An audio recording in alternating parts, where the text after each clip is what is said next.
All right, let's just jump right into it. We are about to tackle one of the biggest questions you can possibly ask. Think of it like a detective story, where the crime scene is an entire planet, and the timeline, well, it stretches back billions and billions of years. This is the story of how our world went from being a dead rock in space to a living, breathing biosphere. So here's the central puzzle, the whole reason we're here. If I handed you a barren, lifeless planet and said, okay, make life, how would you do it? Seriously, what's the recipe? What ingredients do you need? And what are the steps you'd have to follow to get life going from just non-living stuff? To even begin to answer that, we've got to go back, way back. Our first stop is the very beginning, so we can understand let's call it the cosmic kitchen we're working in, the conditions on a very, very young Earth. And I'll give you a spoiler, it was not a nice place. We are winding the clock back 4.6 billion years.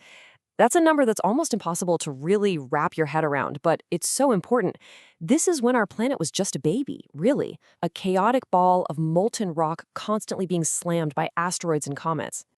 You can just forget about blue skies and fluffy clouds. The air back then was this thick, hot, steamy soup cooked up by volcanoes erupting all the time. It was choked with water vapor, methane, ammonia, all sorts of nasty stuff.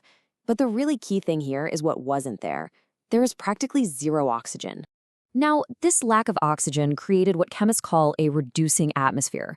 And here's the crazy part. These totally hostile conditions were actually perfect for kickstarting chemistry. With no ozone layer, the planet was just getting blasted by intense UV radiation from the sun. You had constant lightning storms, volcanic vents. All of this raw energy was the spark needed to take those simple gases and start cooking them into something much more interesting. Okay, so the stage is set. We have our raw ingredients and we've got the energy source. Now, how do we go from a chemical soup to an actual living thing? Well, scientists have pieced together what seems to be a kind of biochemical blueprint, a four-step process to build the first cell. So this is really important. Life didn't just appear in one magical poof. It was a sequence of events. First, all that energy we talked about zapped the simple chemicals into making small organic molecules, things like amino acids, the building blocks. Step two, those little blocks started linking up into long chains, forming big, complex molecules like proteins. Step three, these molecules got wrapped up inside little protective bubbles, kind of like tiny oil droplets, forming what we call a protocell. And finally, step four, the absolute game changer. Some of those molecules inside the bubble figured out how to make copies of themselves. Suddenly, you have inheritance. This famous idea of a primitive soup really helps you picture it, right? As the Earth slowly cooled down, all that water vapor in the atmosphere condensed and rained down, forming the first oceans. But these weren't like our oceans today. They were a warm, soupy broth, just simmering with all those organic molecules that it formed. It was this rich chemical playground where the next steps could happen. Let's zero in on that third step, the protocell, because this is the crucial link. It wasn't alive, not yet, but it was this tiny bubble, a membrane that separated a little blob of organic molecules from the chaos of the outside ocean. This created a tiny, stable laboratory where the chemistry of life could get concentrated, organized, and start doing its thing, growing, and maybe even splitting into two. All right, so once life finally gets its start, something truly amazing happens. Life doesn't just hang on and survive on Earth. It starts to fundamentally change the planet itself. This begins a co-evolutionary dance between life and the planet that's still going on. And believe it or not, those first tiny microbes were leading the way. But you have to understand, the pace of this was just unbelievably, painfully slow. We find the first fossils of microbes from about 3.5 billion years ago. But then it takes almost another billion years for the next big thing, photosynthesis, to evolve. And then another billion years after that before we finally see the first complex cells. For most of Earth's history, life was, well, pretty much just slime. And that one innovation, photosynthesis, changed everything. You can see it right here. Before, you had that reducing atmosphere full of methane and ammonia.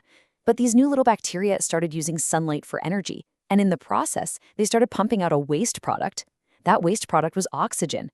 Over hundreds of millions of years, they completely poisoned the old atmosphere and created the new oxygen-rich one we have today. Just stop and think about that. A bunch of microscopic organisms completely terraformed their own planet.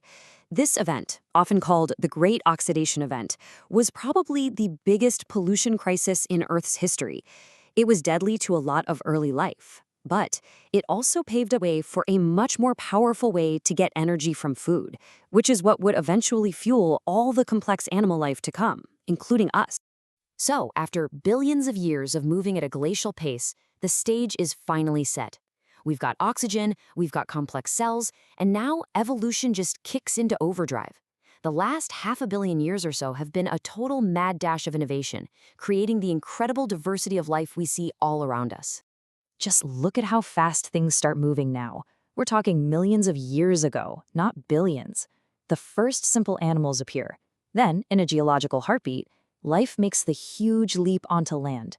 Our own ancestors, the first four-legged animals, crawl out of the sea. And then look way down at the bottom. The human lineage is just a tiny sliver. And our species, Homo sapiens, we show up about 195,000 years ago. That is literally a blink of an eye.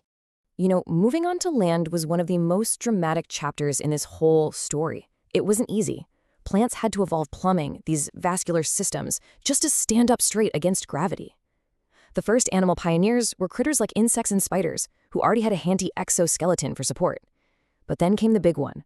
Our ancestors, the lobe-finned fish, evolved limbs and crawled ashore, becoming the first tetrapods and bringing the vertebrate body plan onto the continents. A whole new world had just opened up. So let's wrap this all up. What's the takeaway here? Well, first, life isn't magic. It grew out of the basic laws of chemistry and physics playing out on a chaotic, young planet. Second, for most of history, life was just simple microbes, but these microbes literally built the world we live in today. Third, all the complex life you see, trees, birds, us, it's all a very, very recent development. And finally, we humans, we just showed up. We appeared in the final fraction of a second of this enormous 4.6 billion year story. And that brings us to the final mind-bending question.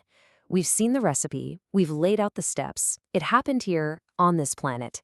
So given that there are trillions of other planets out there in the universe, what does our own story suggest about the chances for life elsewhere? What else might be out there?